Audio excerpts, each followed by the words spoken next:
Što za šum učinivся, що комари та на мусі оженився, що комари та на мусі оженився, взяв собі жінку невеличку, що не вміє шити красти чоловічку, що не вміє шити красти чоловічку.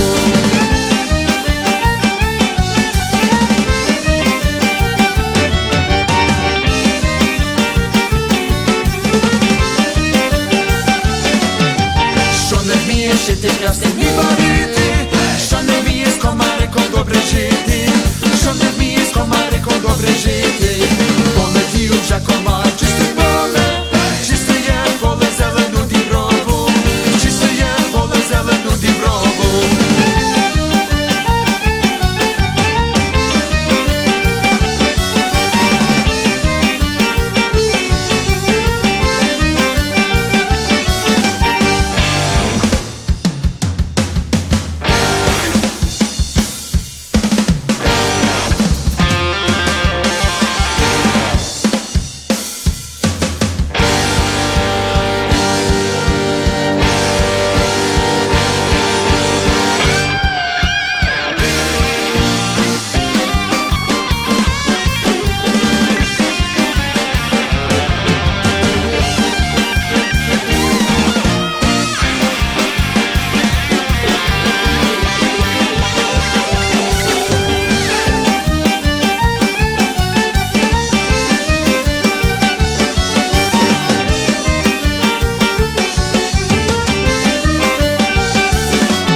Polka group from Calgary called Żyto, and that translates as life, and that is from their first and so far only CD, and the song is a traditional Ukrainian folk song, and it is all about a mismatched wedding between a mosquito and a fly, komarek. І таким жвавим і веселим темпом розпочали нашу програму. Добрий вечір, шановні радіослухачі, та вітаю вас всіх на радіопрограму «Наш Голос» радіо українського коріння, котра подається вам, як звичайно, щосуботи о 6 годині на багатомовній радіостанції AM 1320 CHMB у місті Ванкувері і по мережі PCJ Радіо Міжнародному. При мікрофоні Павліна Макорі, дякую, що рішила перебути зі мною наступну годину. Ми маємо дуже цікаві новини на сьогоднішню програму і чудову українську музику. Hello there and welcome to Nash Holos Ukrainian Roots Radio here on AM 1320 CHMB Vancouver and in international syndication on PCJ Radio International. I'm your host, Paula Demchik-Macquarie, po-ukrainske Pavlina, and I'm delighted to have you with me. We've got another great program lined up for you. On Ukrainian Jewish heritage, we've got a book review of a book by Father Patrick Desbois. It is a follow-up to his book called The Holocaust by Bullets. This one is called In Broad Daylight, and it is kind of the story behind the original book. So stay tuned for that. As well, we've got an interview with Troy Ruptash. Now, he is a Hollywood actor and film producer who is actually a Ukrainian boy from Vegreville. And he'll be telling us about an exciting project he's working on. It's a film set in Vegreville about a Ukrainian farmer who emigrated there after fighting for UPA, the Ukrainian insurgent army that fought both the Nazis and Soviets in World War II. So stay tuned for all of that. We've also got our usual proverb of the week, other items of interest, and great Ukrainian music. And coming up next, staying on the topic of actors, and this is also a singer by the name of Anton Mukharsky. He is a great Ukrainian patriot, and here he is channeling a bit of Alan Jackson. Chopilka.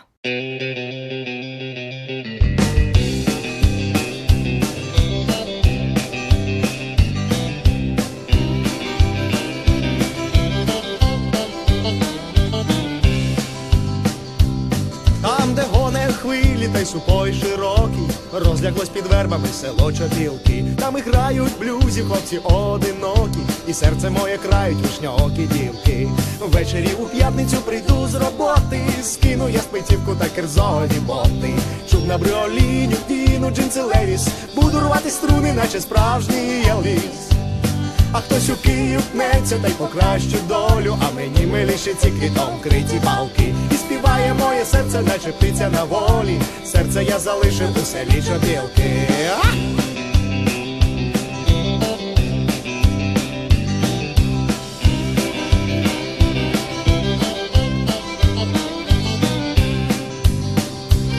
Як ракета по хайвею летить моя Волга, до Чопілків лишилось недовго. Знаю суміш вибухова, наче той толуол, пиво, кохання та рок-н-рол. Ввечері у п'ятницю прийду з роботи, скину я спецівку та керзові боти. Чуб на бріоліню, вдіну джинси Левіс, буду рвати струни, наче справжній Елвіс. А хтось у Київ пнеться та й покращу долю, а мені милішиці квітом криті балки. І співає моє серце, наче птиця на волі, серце я залишив у селі Чопілки.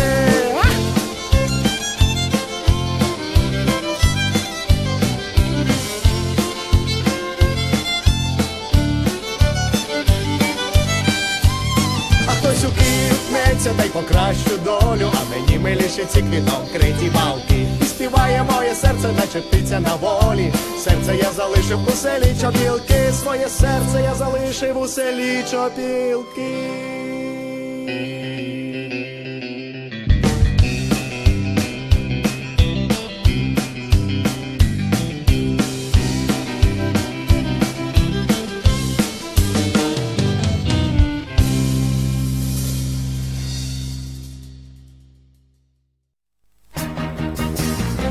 Thanks to the foresight and generosity of its donors, the Taras Shevchenko Foundation has been investing in the future of the Ukrainian-Canadian community for over 50 years. Since 1963, the Taras Shevchenko Foundation has been funding initiatives that strengthen our Ukrainian-Canadian identity and enhance our Ukrainian-Canadian cultural heritage. These include fine and performing arts and arts groups, museums, cultural centers, education, as well as authors, journalists, and the Ukrainian-Canadian media, including this program.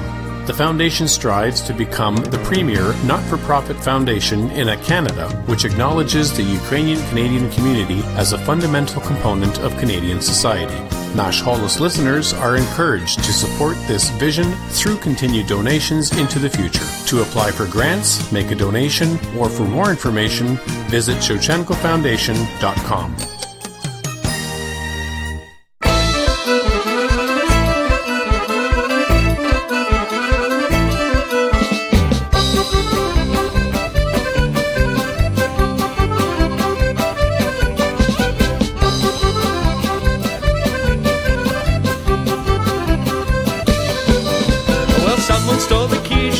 Someone stole the kishka, someone stole the kishka from the butcher shop. Who stole the kishka? Who stole the kishka? Who stole the kishka? Someone call the cop. Round and firm and fully back, it was hanging on the rack. Someone stole the kishka when I turned my back. Who stole the kishka? Who stole the kishka? Who stole the kishka? Oh, please bring it back.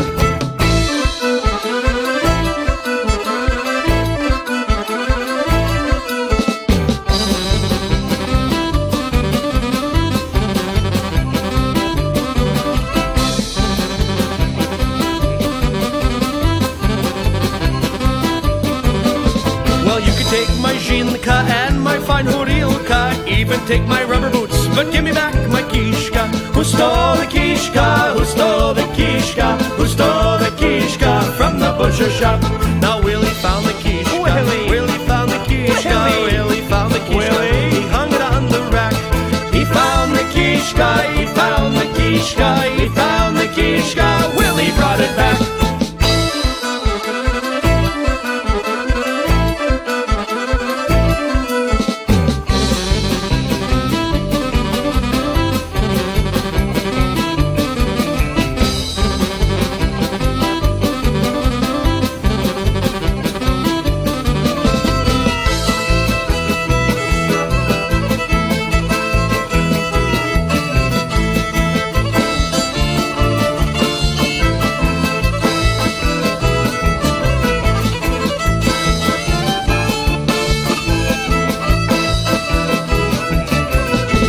Someone stole the quiche, someone stole the quiche, someone stole the quiche from the butcher shop. Who stole the quiche? Who stole the quiche? Who stole the quiche? Someone call a cop. Now Willie found the quiche. Willie found the quiche. Willie found the quiche. He hung it on the rack. He found the quiche. He found the quiche. He found the quiche. Willie brought it back.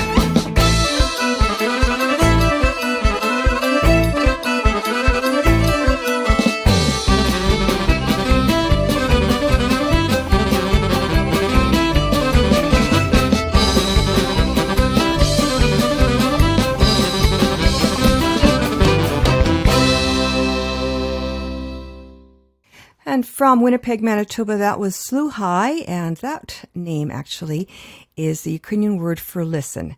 And that is from their first CD, and a recognizable tune for just about everyone. Ukrainian or not, Who Stole the Kishka? Blood sausage. Yum, yum. Coming up next, we've got Dunai from Toronto, Ontario, originally from Ajax, Ontario. And this is from their most recent album. Another recognizable tune, I think, to a lot of people. A Canadian composition by Ron Cahoot. And this is the story of the Kozakea. Fly, Kozak, fly. We are brothers for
Cossacks.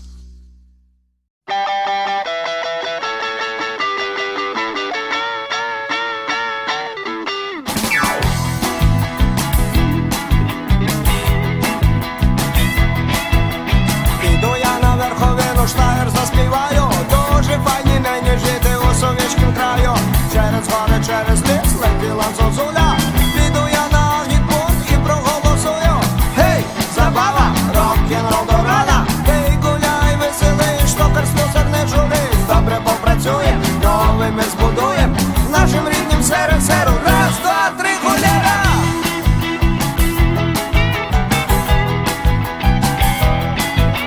Шла корова по дорожі, а за ним телятко. Виконали достроково лемки п'ятилетку. Їхав вуйко на ровері, кульку ще спустило. Робітник і селянин, то велика сила. Гей, забава, рок-н-рол до рана. Ти гуляй, веселий, штокар, слюсар, не журись. Добре попрацюєм, новий мир збудуєм. Нашим рідним СРСРу. Раз, два, три, холєра!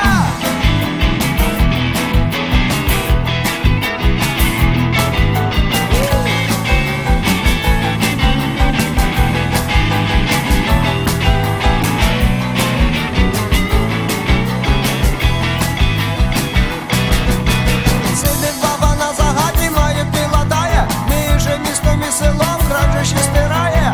Пішла дівка в кукурудзу, а за ним Микола. При совєтах діти всі посіщають школу.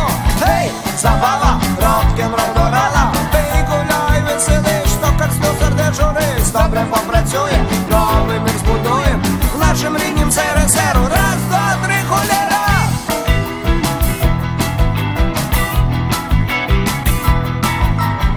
Камила ще в ставку розпустила коси. До країн цілого світу дружбу всі відносим. Побратими дорогі, сусіди поляки. Наші дружні почуття із самого серця. Гей, забава, рок-н-рол до рана. Пий, гуляй, веселий, штокар, слюсар, не журись. Добре попрацюєм, новий мир збудуєм. Нашим рідним СРСРу. Раз, два, три, холєра. Гей, забава, рок-н-рол до рана. Пий, гуляй, веселий, штокар, слюсар, не журись. Добре попрацюєм, новий мир збудуєм. Нашим рідним СРСРу. Раз, два, три, холєра. Гей! Wild and Crazy, Brateha Hadyukina from Ukraine, the Vipers Brothers, from their CD, Всё Чётко, and that was recorded back in 1989. We've been having a lot of fun giving that song a lot of airtime on this program. Hey Zabava, SSSR, a dig at life in the Soviet Union, which was still around when that album was recorded. And bringing it back to this continent, here is a klezmer group from New York City called Golem, and a tune that they recorded a few years back in Echo Park, Los Angeles, Train Across Ukraine.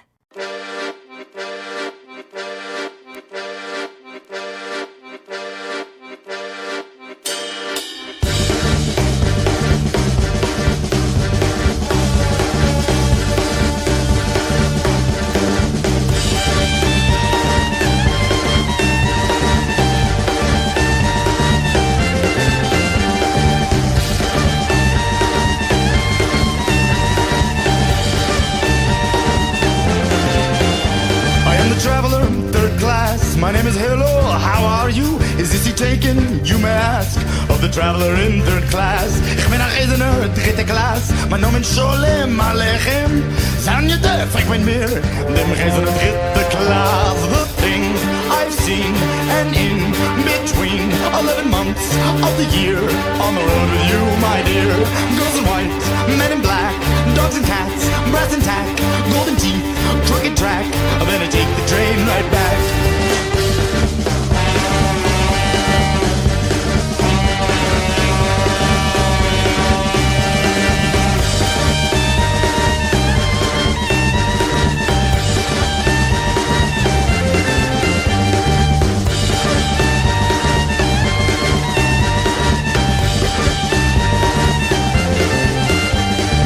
Traveler, third class. My name is Hello, how are you? Is this seat taken? You may ask of the traveler in third class. Ich bin ein Reisener, dritte Klasse. Mein Name ist Sholem Aleichem. Zijn je te frag met meer? Dem Reisener dritte Klasse. Through fields of grain, in snow and rain. in the train across Ukraine. Girls in black, men in white, children yell, women fight, golden dreams, dimming light. Then I take the train all night.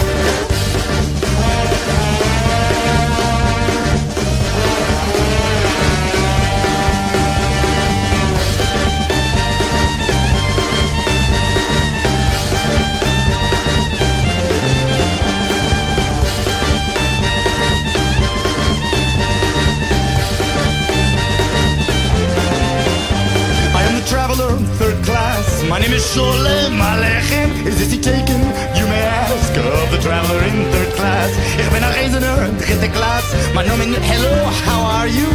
Sanja Def, ich bin mir, dem Reisender dritte Klasse. The things I've seen, and in between 11 months of the year, on the road with you, my dear, through fields of grain, in snow and rain. 11 months of the year, in the train across Ukraine, in the train across Ukraine, in the train across Ukraine.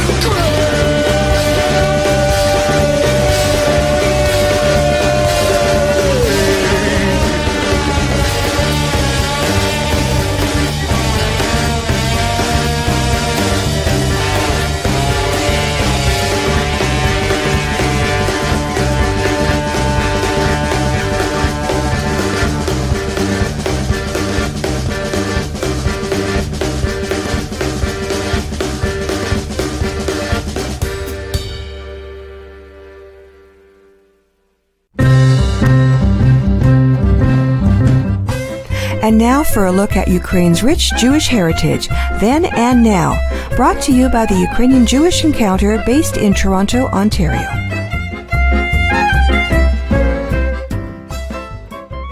In this edition of Ukrainian Jewish Heritage, we will be discussing in broad daylight the secret procedures behind the Holocaust by bullets by Father Patrick Dubois. In 2008, Father Patrick Dubois published The Holocaust by Bullets, a priest's journey to uncover the truth behind the murder of 1.5 million Jews. It described how Nazi mobile killing units called the Einsatzgruppen murdered more than 1 million people in Eastern Europe during World War II. His new book, In Broad Daylight, continues this gruesome narrative based on over 4,000 interviews, as well as recently released Soviet archival materials. This new book explains how Jews were killed in broad daylight, with the cooperation of their non-Jewish neighbors.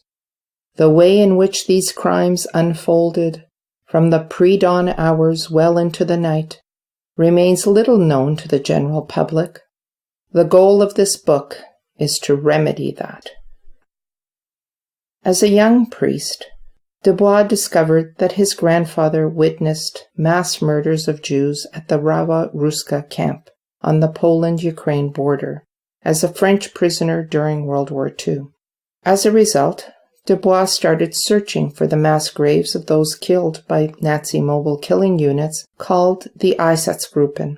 With a dedicated team of volunteers, Dubois traveled through Ukraine, Belarus, and Russia, interviewing aging witnesses who described the horrific massacre of the Jews. He described his initial research in The Holocaust by Bullets. In his second volume, In Broad Daylight, he explains how the crime took place, the process by which it became concretely possible. This heartbreaking but intensely compelling book describes the people and the process used in the Holocaust by bullets, including the architect, the requisitioned, the diggers, the rapes, the transporters, the layers of planks, the cooks, the shooters, the curious children, the fillers, and the sanitizers. Dubois writes with both clarity and purpose, drawing even reluctant readers into a narrative about man's inhumanity to man. Perhaps the most shocking aspect of his description of the method is that German soldiers only did the actual shooting of the Jews. All the other work, creating the ghetto, transporting the condemned people, digging the graves, laying the planks, filling the pits, cooking for the shooters, and selling the clothing and possessions of those killed was done by requisitioned villagers. The stories told by the now elderly people who were complicit in the murders are both shocking and unbelievable.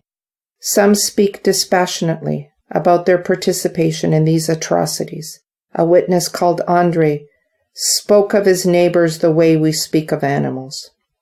In sharp contrast, a witness named Gregory described how he tried to shelter some Jews in his home. Dubois concludes that these very different stories show the reality of the Holocaust by bullets. Between the stories of Andre and Gregory, there was an abyss, the abyss of human responsibility. In Broad Daylight is a very difficult book to read, but at the same time, it is an important addition to the history of the Holocaust. Dubois writes with brutal realism, yet he manages to capture the imagination of readers while describing unbelievable atrocities committed in the name of the Nazis. The Germans chose a family, raped, stole, and then killed. In sharp contrast, there are many stories of friendship between villagers and Jews. Alexandra loves Yama as a young girl loves a young man. The Nazis' intended fracturing of the human race could not touch their love. The details of the method of killing the Jews are horrendous.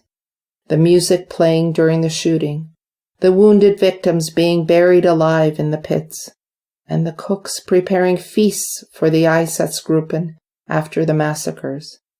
It took many pairs of hands, voluntary, requisitioned, or forced, to ensure that the Jews were publicly murdered. Father Dubois has written a heartbreaking but very insightful addition to the history of the Holocaust, which he began in his book, The Holocaust by Bullets. Readers could order both of these books and read them in order. However, it may be difficult to read them together because of the emotions which will inevitably arise. In Broad Daylight is a stark reminder that we need to learn from history so that these events will never be repeated. Father Dubois is a Catholic priest and professor at Georgetown University's Center for Jewish Civilization. He is president of Yahad in Unum, a global humanitarian organization dedicated to identifying and commemorating the sites of Jewish and Roma mass executions in Eastern Europe during World War II. The Holocaust by Bullets won the 2008 National Jewish Book Award. He has also been recognized with the Humanitarian Award from the U.S. Holocaust Museum and the 2017 Lantos Human Rights Prize. In 2018, he published The Terrorist Factory, ISIS, the Yazidi Genocide, and Exporting Terror. He currently lives in Washington, D.C. and Paris, France. In Broad Daylight and The Holocaust by Bullets are available at Chapters Indigo and Amazon. This has been Ukrainian Jewish Heritage on Nash Holos Ukrainian Roots Radio. I'm Myra Junik in Toronto.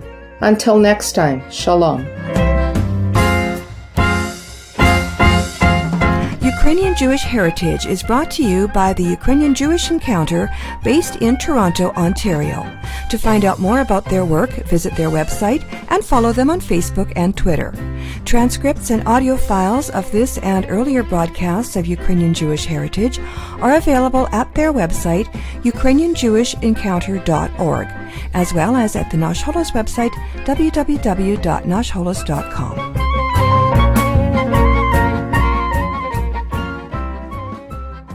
This is CHMB, AM 1320, Vancouver. And the Kubasonics up next with a tune from their first album, Miaso, and Ukrainian answer to Charlie Daniels.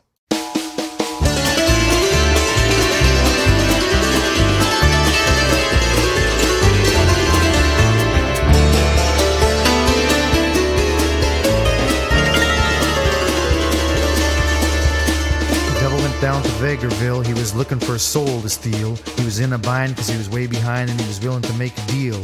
When he came upon this young man with Cimbala, he was playing it hot.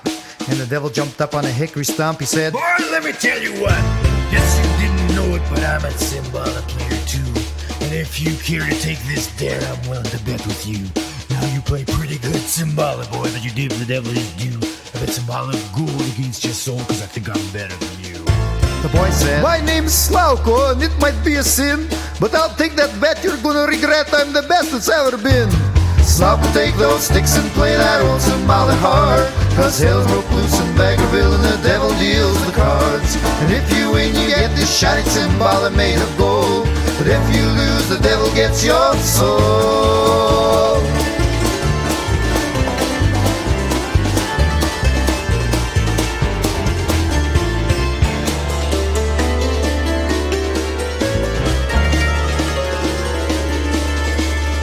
The devil stepped on forward and he said, I'll start this race. And fire flew from his fingertips as he opened up his case. As he touched the sticks across the strings, it made an evil hiss. And a band of demons joined right in, and it sounded something like this.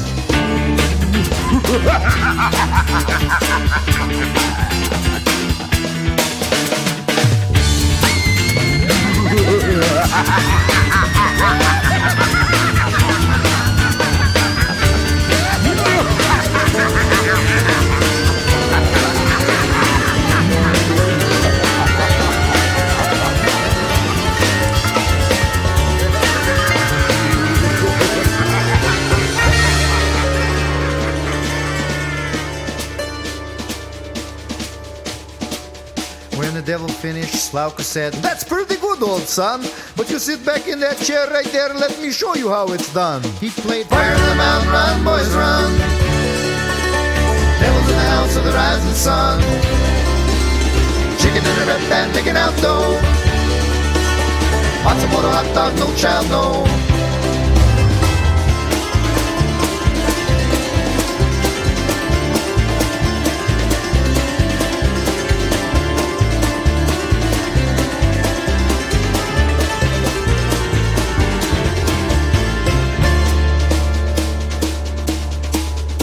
The devil bowed his head because he knew that he'd been beat, and he laid the golden Symbolic on the ground at Slauka's feet. Slauka said, hey, devil, come on back if you ever want to try it again.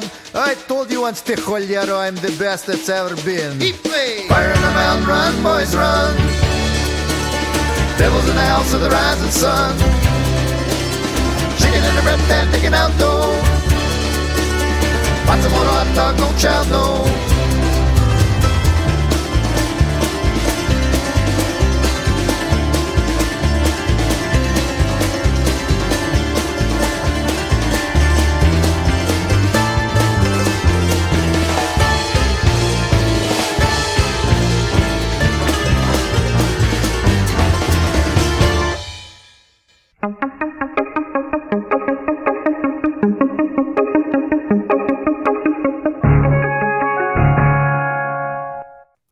An Alberta-born actor is set to film a movie about Ukrainian culture and identity in Vegreville, Alberta, this summer.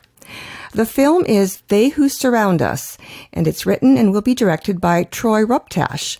He's based in Los Angeles and has been working in the film and television industry for nearly 30 years, but is originally from Vegreville, Alberta.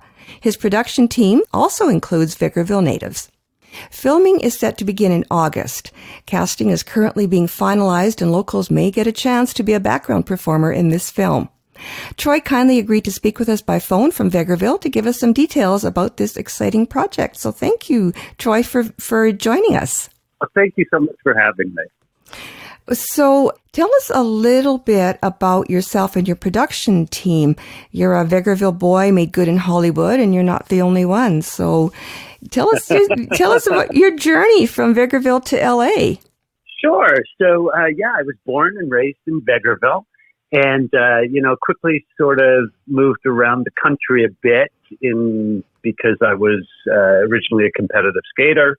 Oh. So, but then I went to theater school in Toronto at Ryerson, and that took me to New York and spent about 15 years in New York.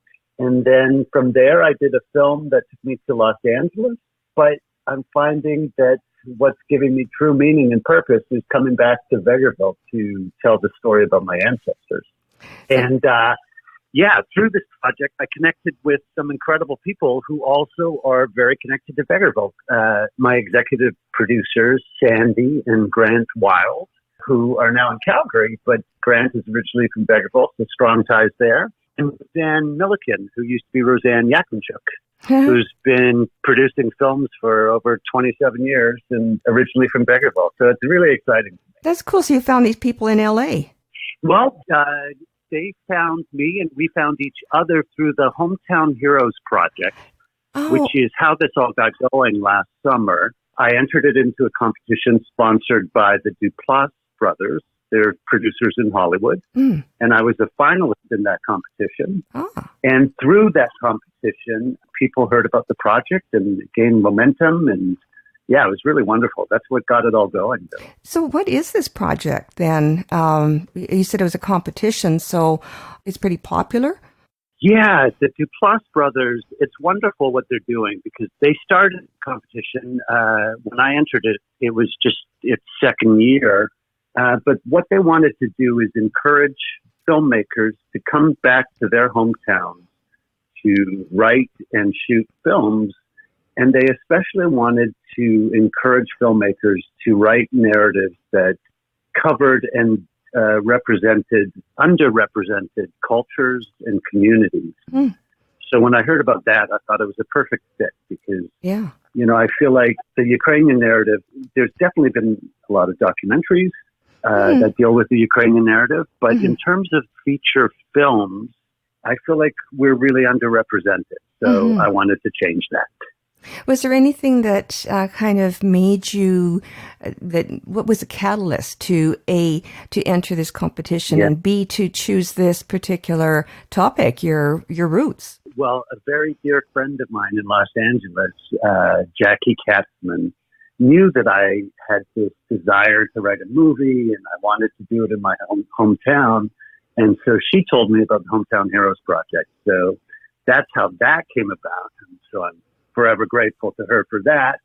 And then what started the creative process was a photograph, two photographs, one of my great uncle, Stefan Boysan, and then one of the Ruptash side of the family in front of their first homestead near Harry Hill, Alberta in the early 1900s. And I became fascinated.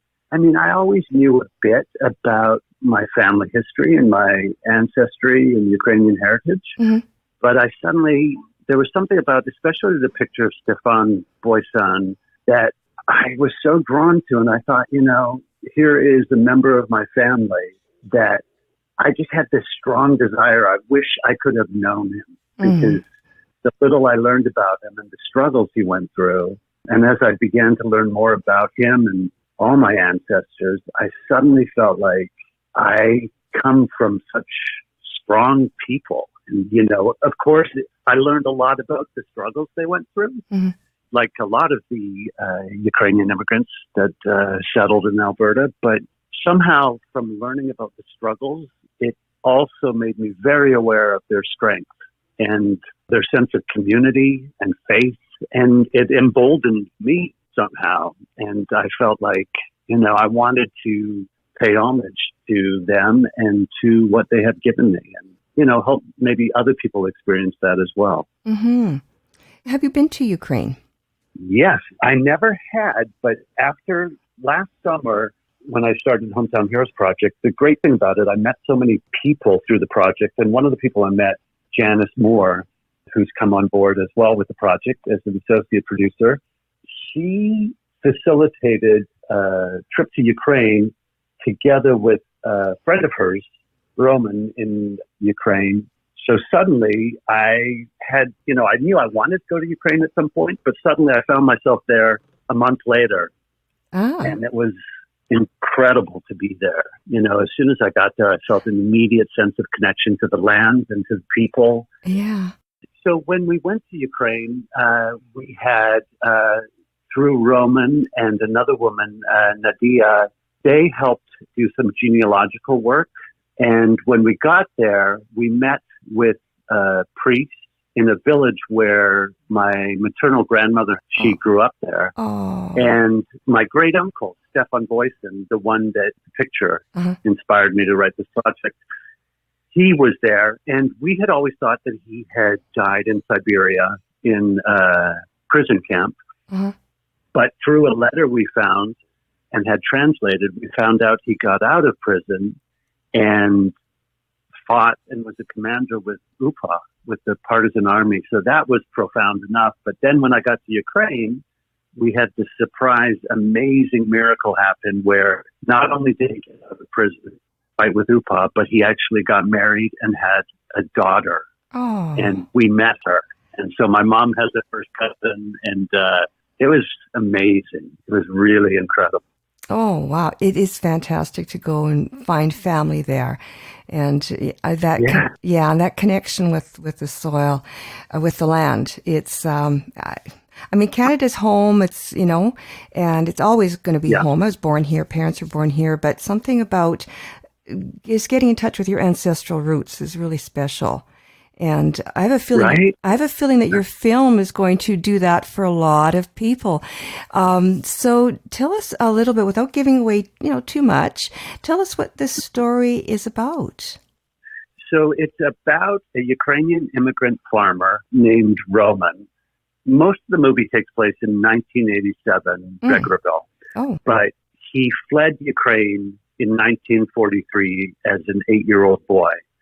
And throughout the film, you discover that something that happens in present-day Alberta triggers his memories and almost sort of forces him to deal with and confront what happened to him as a young boy in Ukraine before he fled there. So I wanted to address the struggles and a lot of the trauma that people faced as they fled Ukraine and came to Alberta. But it was really important for me to infuse it with a sense of hope and a sense of, I was struck one time when I was reading about UPA and how one of the things that kept them going was that they felt that they knew that they may not experience all the fruits of their labor, but there's this feeling, this common thread I find with my Ukrainian ancestors and Ukrainian heritage and culture, this idea of making better lives for yourself and for your children, for your children's children. And so I wanted that to be sort of a central thematic element in the film. So I guess that's kind of a long-winded way of telling you a bit about the film, but hopefully not giving too much away. Yeah, it sounds like it's going to be a great film, a great story, and very thought-provoking. Now, UPA is the Ukrainian freedom fighters. They fought the Nazis and the Soviets. How much of that will be in your film? To clarify that for viewers. Yeah, well, again, without giving too much away, but the film flashes back to 1943 Ukraine, and my great uncle was a commander with UPA, but in the film, it's Roman, the main character, it's his uncle who is a fighter with UPA, and there's I don't want to give anything away, but definitely the 1943 flashes back to all the stuff around UPA and the freedom fighters. Yeah. And I was really happy to learn about, and there's so much more to learn about UPA because I really didn't know much about their journey. Yeah. It's too well kept secret. So look forward to that, the flashbacks. But it's set in 1987, Vegreville. So how different is Vegreville now, where you'll be actually doing the filming from 1987? Are there little pockets still in from 1987 that? Yes. Well, that's one of the things I love about Vegreville, and I think why it feels so much like home here, because there are things that it feels like have never changed or haven't changed since I was here. And I mean that in the best possible way, because it just feels like there's something timeless about it, and yet something that always connects me to how I felt about Vegreville as a child. And we'll have to make a few adjustments, I'm sure, but for the most part, it's going to be a pretty easy read of 1987 Vegreville. Just a curiosity as a moviegoer, but I'm curious about cars, for example. Cars, where do you bring them in from Hollywood, or do you scout around car shows and find old vehicles and rent them, or how does that work? Well, yeah, we'll have to rent vehicles, or sometimes people will loan them out, which is great because, the community's been so supportive, which is wonderful. I know there are some people, my father has told me about some people who are collectors of cars and people who have offered, I have a great truck from 1974 or whatever. And so that's exciting to me because, no vehicles after 1987 in the movie. Yeah, that's great. And will the egg be there? The big egg, the giant pisanka. Will it be in the film? I would love to get it in there because, yes, I believe it was definitely here in 1987. So we'll see how that all works out with production design and my team that comes into place. But that would be wonderful. So I want people to really know this is Vegreville. Yeah, exactly. I think pretty much everybody knows, around the world knows that egg. So you're going to be starting filming in August, and when do you think it'll be hitting theaters? Yes, it'll definitely be hitting theaters. We start filming the second week in August, and we've got a 22-day shoot, and then I plan on going right into post-production and editing the film here. Mm-hmm. And we want to start the festival circuit early spring of 2020. We would start the festival circuit and then ideally be in theaters and available to watch as early as the fall. Oh, cool. So you're starting mid-August, and what's going on right now? Right now, I'm scouting locations. My producer, Roseanne Milliken, and executive producers, Sandy and Grant Wild, were in town with me here a couple of weekends ago, and we were going around looking at locations, and I've continued that after they left. And then I started, one of the lead characters actually in the film is an 8-year-old boy. And I know, as you see in the press release that's been going around, that there will be an opportunity to maybe be a background performer. But actually, there may be an opportunity for someone to be a lead in the movie as well. Oh. I've been already sort of scouting, and there are a couple of young boys from the Vegreville area. I would love it if they were from Vegreville. Mm-hmm.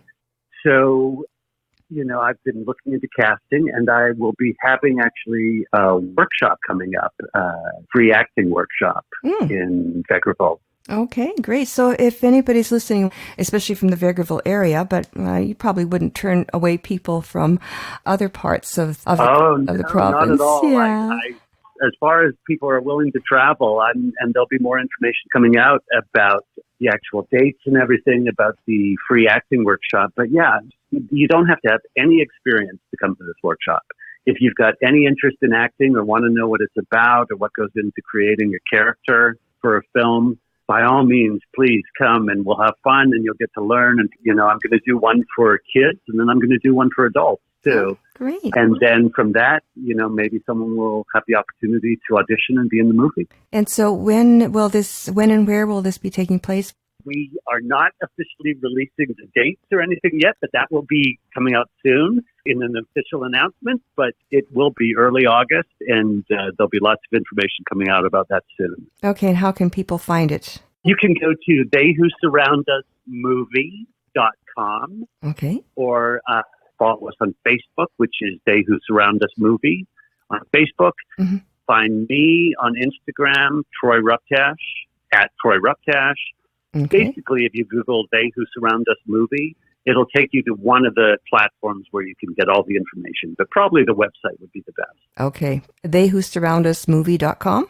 Correct. And there's a great trailer if anybody wants to see what you look like. You'll be acting in the movie, will you? Yes, I'm actually. So I wrote it, I'm directing it, and I'm playing the lead character of Roman. So I'm going to be busy. Yeah, no kidding. This isn't your first acting gig either.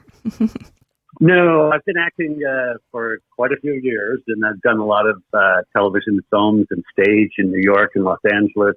But this is the first time I'm going to be doing it all in terms of having written the script and directing it and playing the lead. Well, really looking forward to seeing the film and the acting workshops. That's a really nice thing to be doing and mutually beneficial, of course, but it's great to bring the community in. And I guess that's probably part of what this project is all about, is to bring to connect with the roots. And that's always a good thing, I think. Yeah, and I want to create community. I want to create connection, and I want to create opportunities for people. So I just want to stress again, even if you have no experience, go to the website and stay tuned, because it's going to be a lot of fun, and I would love to have people come out. Thanks so much for taking time to talk to us, and good luck with the project. And thank you so much for taking the time to speak with me and help me get the word out about the movie, because it's a very important project and very dear and near to my heart. And so thank you. Oh, you're very welcome. My pleasure. And look forward to talking to you again soon. That sounds great. While there aren't very many tunes specifically about Vegreville in the Nash Holos Music Library, other than the one that you heard before the interview by the Kubasonics, but here's one, an instrumental by a couple of kids from Vegreville who played cymbala really, really well, Jonathan and his sister Diana Locker. Here they are with the Vegreville Polka.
When the dusts of battle had settled down, and our warrior Cossacks looked sadly round to see how many brethren they had lost, they'd cry out at the heavy cost. It wasn't the first time their swords had clashed, and they knew very well wouldn't be the last.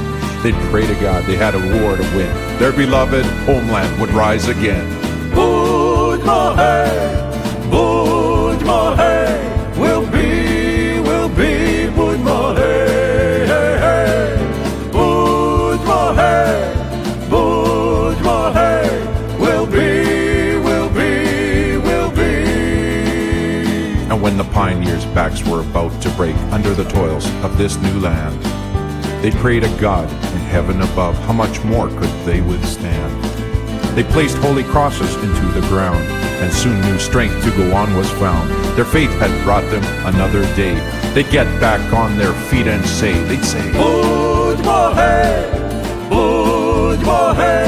we'll be, Budmo hey, hey, hey. Budmo hey,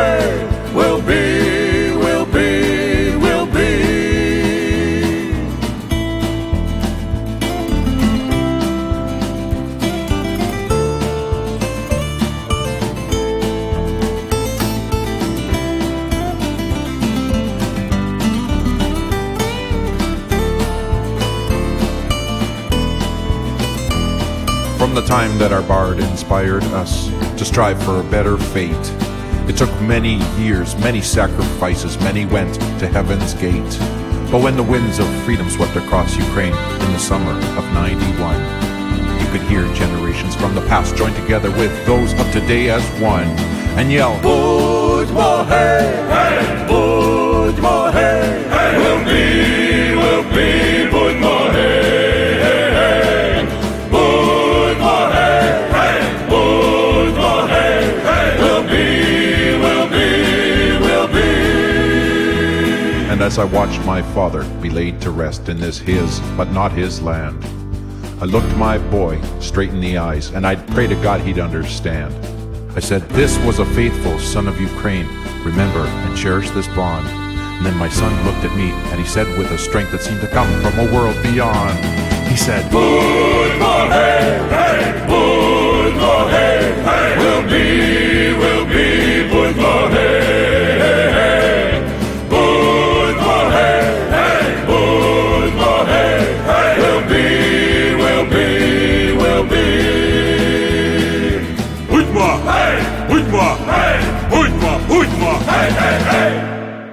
And Shum from Winnipeg from their third CD, Unplugged, and the story of Ukrainian immigration to Canada.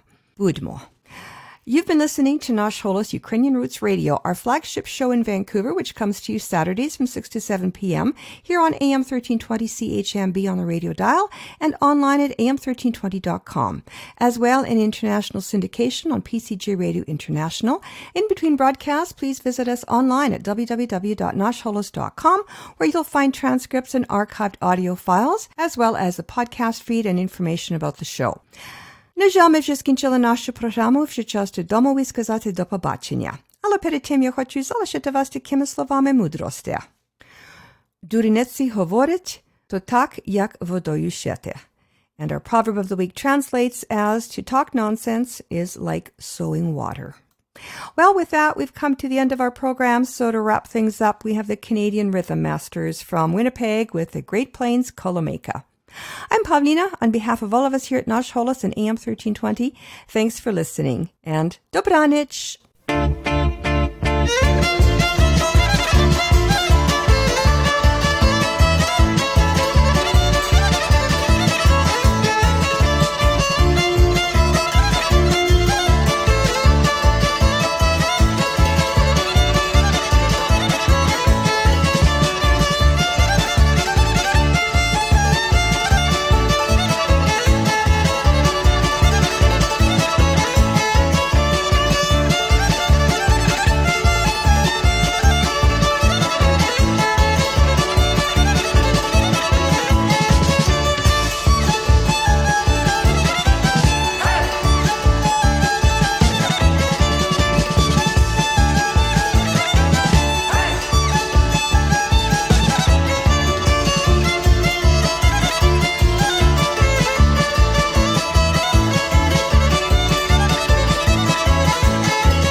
Hi, I hope you enjoyed this edition of the show. If you're not yet a Patreon supporter of Nash Holos, I hope you'll consider becoming one today, with the digital equivalent of a cup of coffee once or twice a month, or maybe even a snack or a meal. There's an option for every budget, and even $1 a month tells me you value the show and my efforts to produce and bring it to you. Becoming a Patreon supporter will give you the opportunity to provide feedback to help me improve the show, create cool swag to promote it, and swap ideas on how to promote Ukrainian culture in between broadcasts and podcasts. Your contribution will also help to preserve a well-established on-air and online venue of almost 30 years running to continue promoting Ukrainian culture and heritage long after I've retired, which will happen sooner rather than later. Your contribution will help that transition happen, and future generations will be able to enjoy the music and other Nash Holos programming that you currently do. To become a Patreon supporter, just go to www.patreon.com and search for Nash Holos. That's patron with an E, spelled Patreon. or go to www.nashholos.com and click on the orange Patreon button on any page there. Thank you for listening and for your support. Щиро дякую.